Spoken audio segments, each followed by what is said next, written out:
হুগলি জেলায় একটি বুথ হয়েছে যেটি প্রতিবন্ধী পরিচালিত।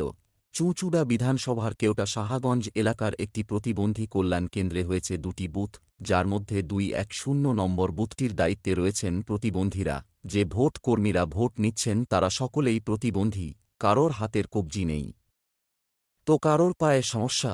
আজ সকাল থেকেই সেই বুথে নির্বিঘ্নে ভোট গ্রহণ চলছে। মোতায়েন রয়েছে কেন্দ্রীয় বাহিনী থেকে রাজ্য পুলিশ। বুথের বাইরে সুন্দর করে ফুল দিয়ে সাজানো হয়েছে।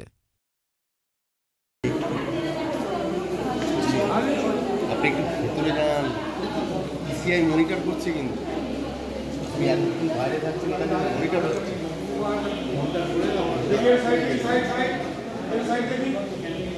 अरे तो फोन एमनी एमनी की दाढ़ी থাকতা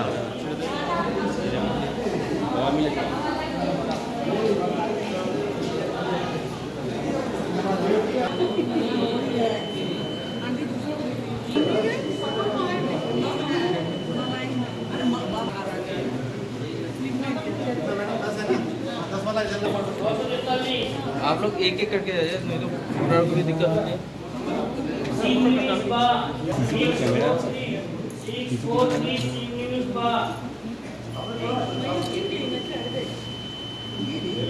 ভালো, আমার খুব আনন্দ। আমি যে সবার আগে আসি, আজকে উঠেছি, শরীর অসুস্থ তো দেরি হয়ে গেছে। আমি সবার আগে দিই, 4-5 জনের পরে আমি দিয়ে যাই। খুব ভালো লাগলো। আমার আমার ছেলে খুব ভালোবাসতো এই ভোটের ব্যাপারে, সারাদিন খাটতো।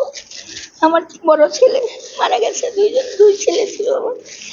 আমার প্রত্যেকটা লোক জানে আমার খবর, কত কষ্ট আমার। বেঁচে আছি আমি, আমি মরতে পারছি না, আমি বাঁচতে চাই না বাবা। কত বছর ধরে ভোট দিচ্ছেন? অনেক বছর, 50 বছর।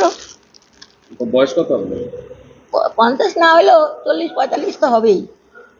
আমার কোনো খেয়াল নেই, কোনো কত কিছু। বয়স আপনার? আমার আমার তো 65 বছর বয়স, কিন্তু এতে বেশি লিখে দিয়েছে। আমার কত দূরে দূরে আমি সৎসঙ্গ মারতে করতাম, কত দূরে দূরে চলে যেতাম। আমি এখন হাঁটতেই পারি না। আমার দুটো ছেলে ছিল। বাইরে হতো, বাইরে হ্যাঁ? রাস্তায় রাস্তায় হ্যাঁ হ্যাঁ, রাস্তায়। এখন তো ভেতরে হয়েছে। হ্যাঁ হ্যাঁ, আজকে এই বাড়ির ভিতরে হয়েছে। প্রতি বছর আমি রাস্তায় দিই। এবার ভেতরে ভোট দিচ্ছে। হ্যাঁ। লাইনে দাঁড়াতে লাগলো? না, লাইনে মানে দাঁড়াতে যারা হবে। হ্যাঁ, এই আমার বাবারাই সব আমাকে, হিন্দু বাহিনী যারা হ্যাঁ হ্যাঁ হ্যাঁ তারা হ্যাঁ, সঙ্গে তারাই নিয়ে আমাকে নিয়ে গিয়ে দিয়ে দিল। আমি এক্ষুনি এসেছি বাড়ি থেকে। আমার বাড়ি এই তো বেশি দূরে না। আপনার লাইনে দাঁড়াতে লাগে? না, লাইনে দাঁড়াতে হয়নি। কি নাম আপনার? আমার নাম ছায়া সাহা। ছায়া ছায়া ছায়া সাহা। সাহা। হ্যাঁ।